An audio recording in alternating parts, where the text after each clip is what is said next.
Hello, everyone.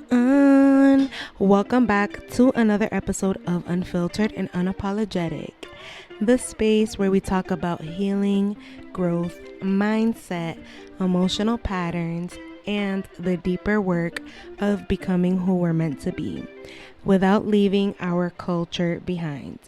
I'm your host, Caitlin, born and raised in Lawrence, Massachusetts, but also raised between Bani and El Cibao.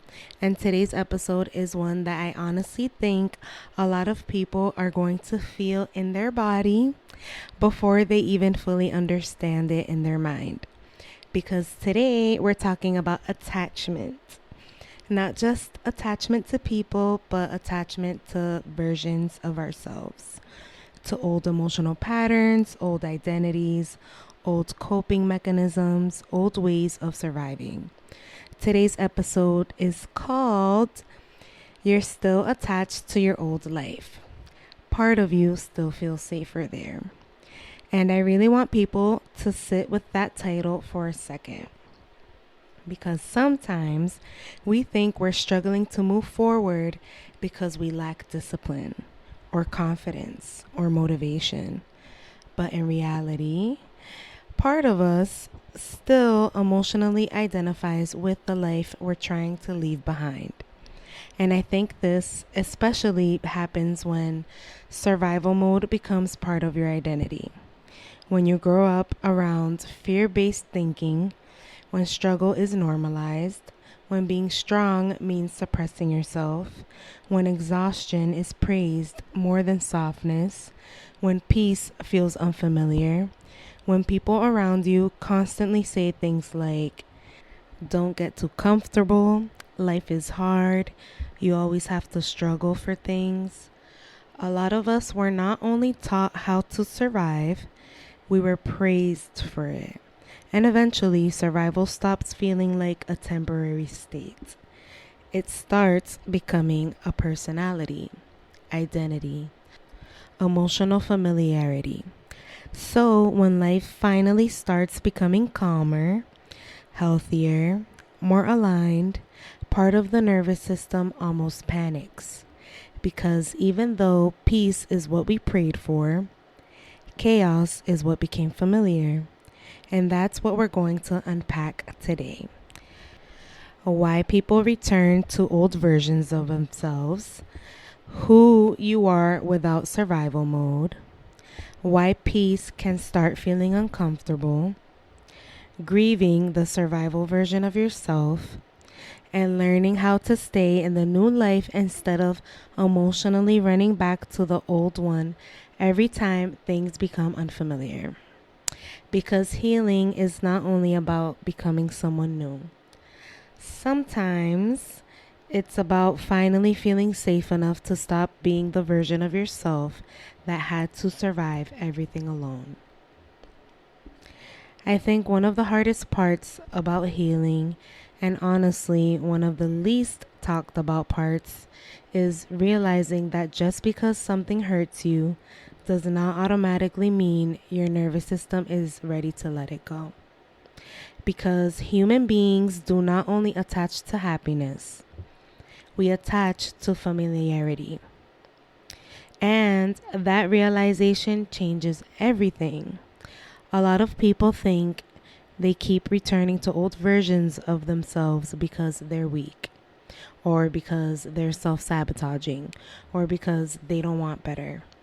But I honestly think it's deeper than that.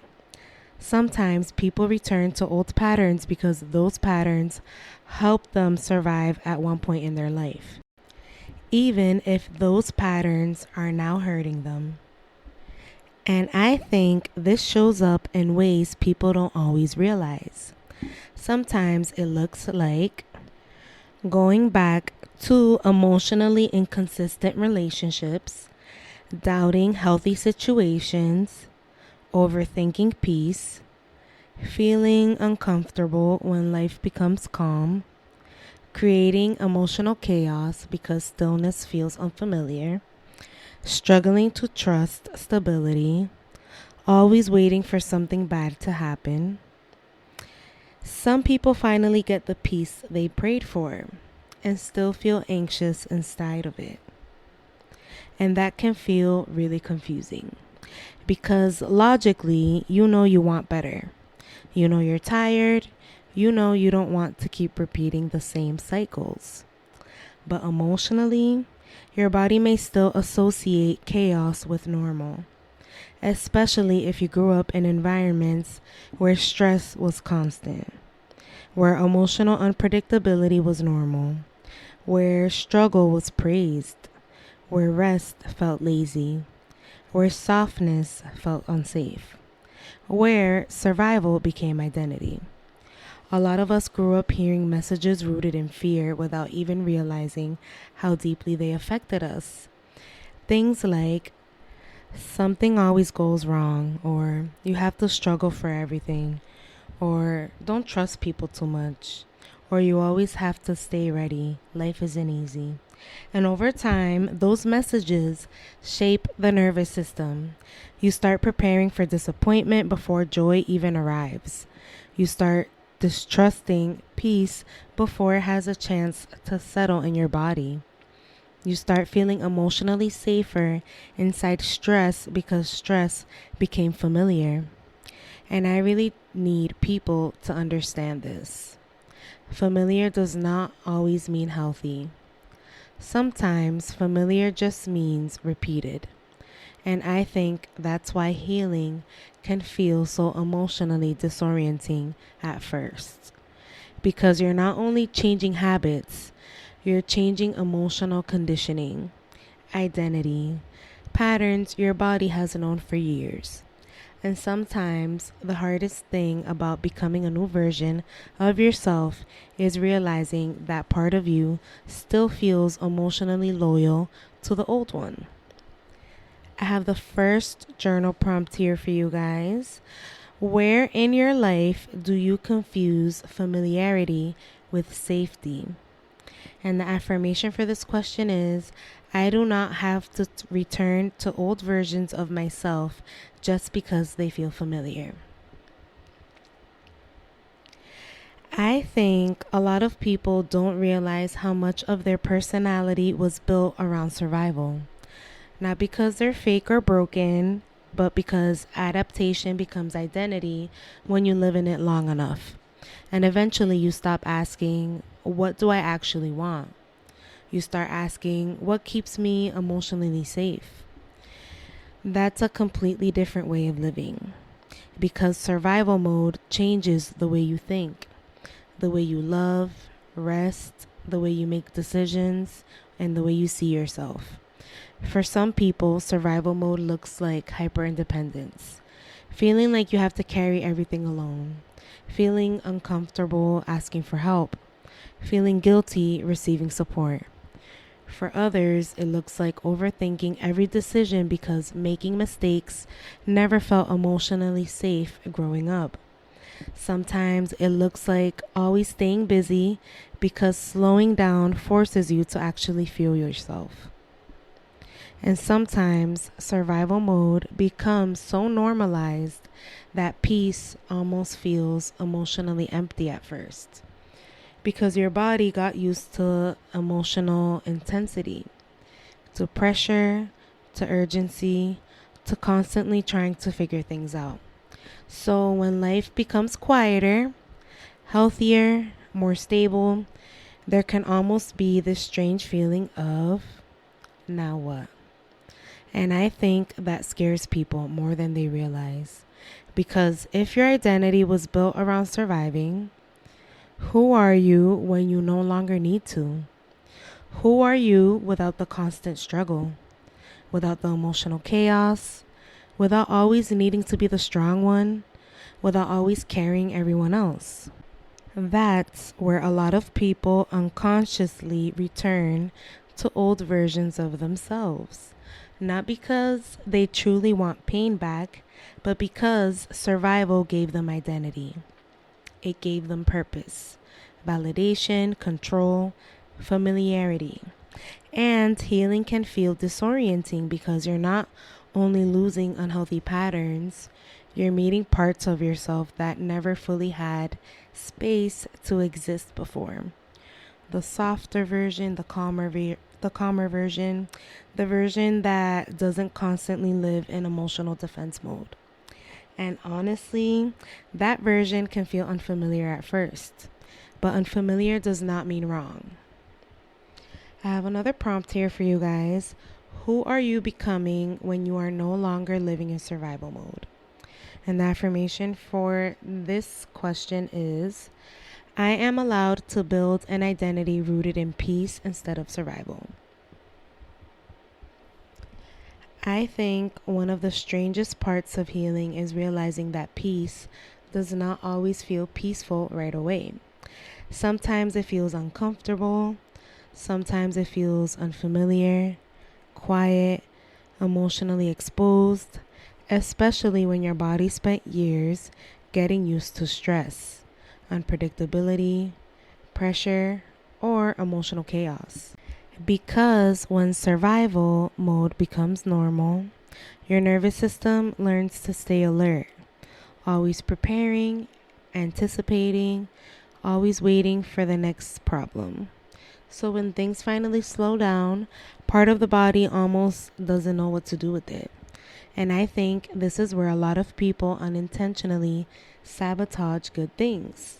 Not because they want pain, but because calm can initially feel emotionally unsafe to a nervous system that learned safety through control, hypervigilance, or constant emotional movement. Some people finally enter healthier relationships and suddenly overthink everything. Some people finally get stability and start feeling restless. Some people finally experience consistency and immediately expect disappointment because part of them is still waiting for something bad to happen. And honestly, I think many people confuse emotional intensity with connection. If you grew up around emotional highs and lows, constant stress, chaotic communication, or environments where love and anxiety existed together, peace can almost feel emotionally flat at first. Not because it's wrong, but because your body is adjusting to a different emotional experience. And healing sometimes looks less like excitement and more like learning how to stay.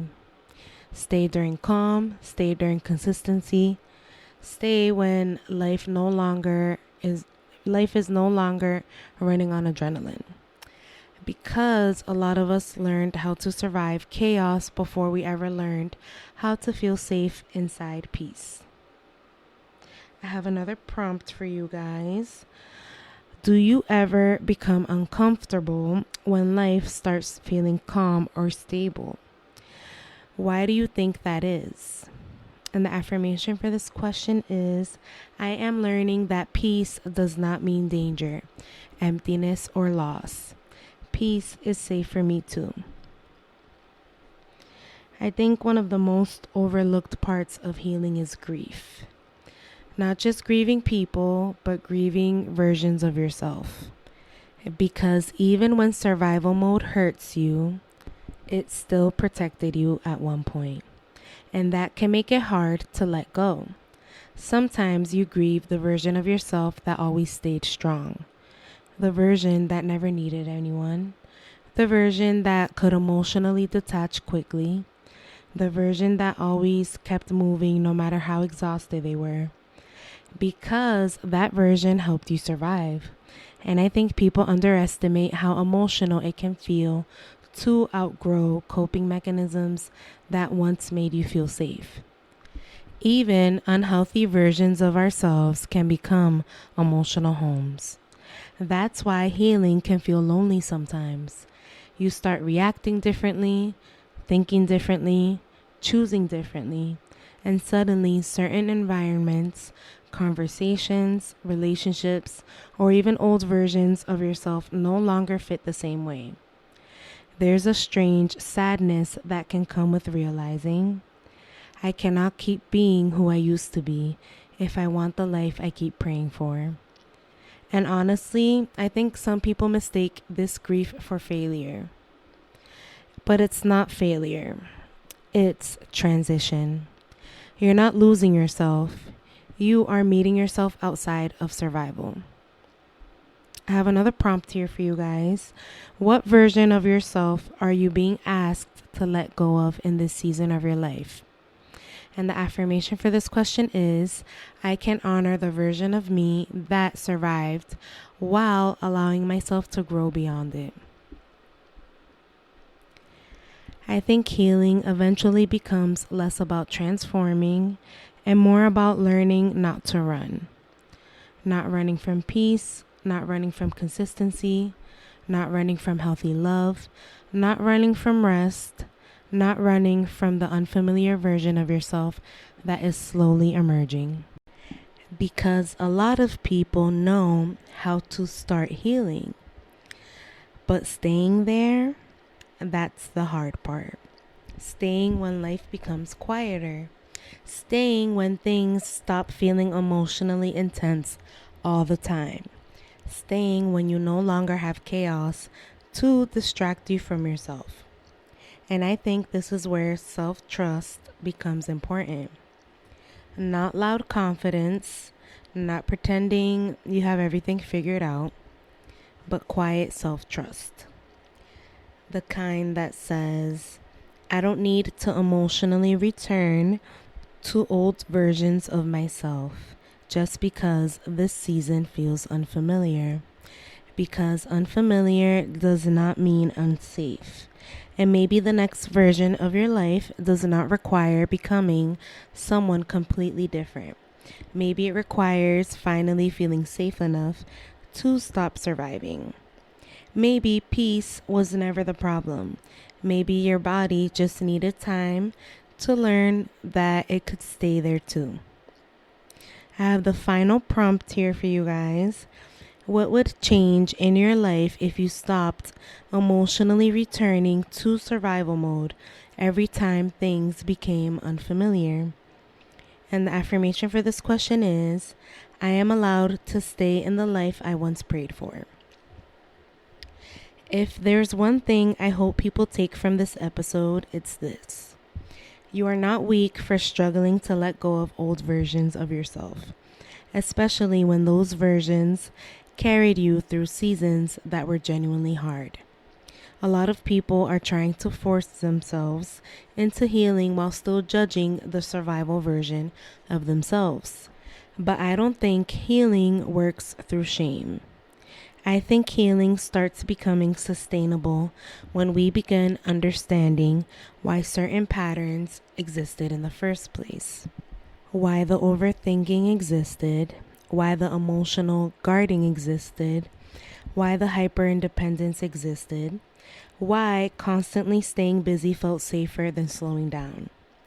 Your body was trying to protect you with the tools it had at the time. But eventually, there comes a moment where survival stops protecting you and starts limiting you. And I think that's where many people are right now. Outgrowing old patterns, old emotional patterns, old identities, outgrowing versions of themselves that were built around fear, pressure, instability, or emotional survival. And that process can feel uncomfortable. But uncomfortable does not always mean wrong. Sometimes it means your nervous system is learning something new. Learning that peace can exist without punishment. Learning that rest does not make you lazy.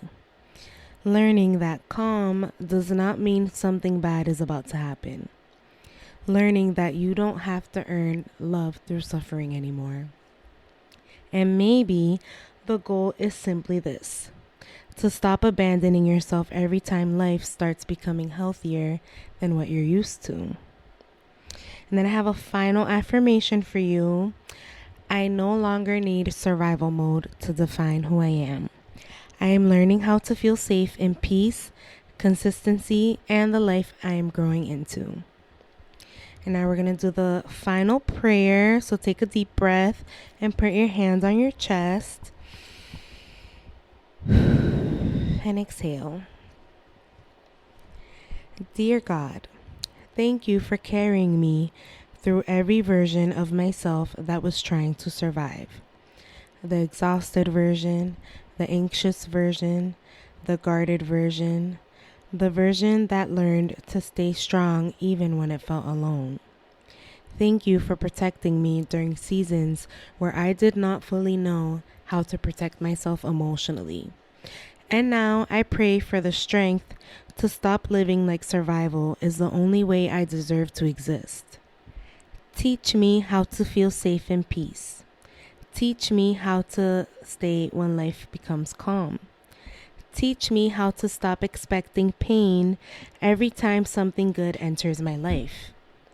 Help me release the identities, fears, and emotional patterns that no longer align with who I am becoming.